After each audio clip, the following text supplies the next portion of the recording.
Hello students, hope you're all doing well. Welcome to Social Studies class with you, Mr. Pot. And I hope you're all doing great today. Let's continue learning about the history of Belize.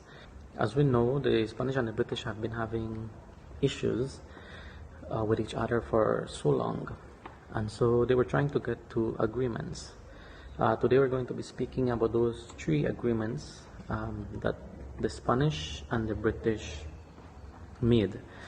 And so last class I spoke about one of these treaties, and it's not the Godolphin Treaty or the Treaty of Madrid. Probably heard about the Treaty of Paris. And so let us see, what was this treaty about?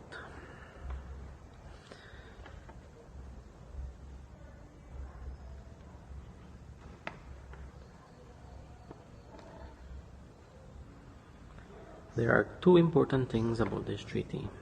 One is that the British were given permission to cut logwood, and two, that Spain would still be sovereign over the land. We have discussed about the word sovereign. If you recall, sovereign means to have power, control, or authority over something. In this case, authority over the land. Now in this treaty, it's like if I tell you, Isaiah, go and cut logwood. I give you permission to do so, but just remember, the land is ours. That's exactly what happened in the Treaty of Paris. The Spanish gave permission to the British to cut logwood, but there was one problem. The Spanish did not specify the area or the borders where the British could cut logwood. The British thought that it had some type of authority, and so they started making rules for the settlement.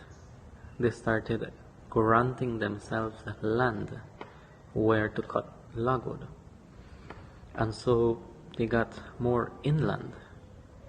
This making of rules and granting of lands had a specific name.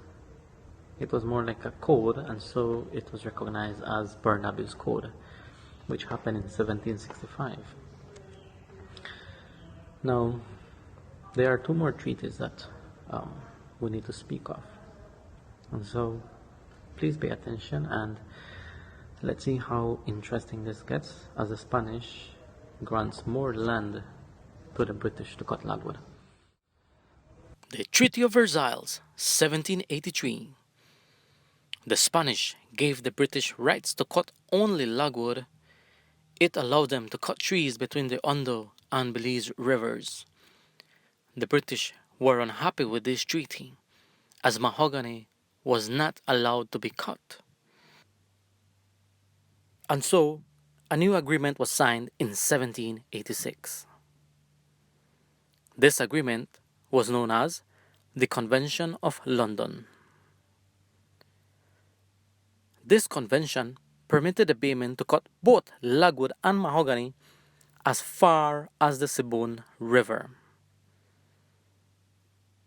But the British were not allowed to build forts, to govern themselves, engage in agriculture, or do any work other than wood cutting.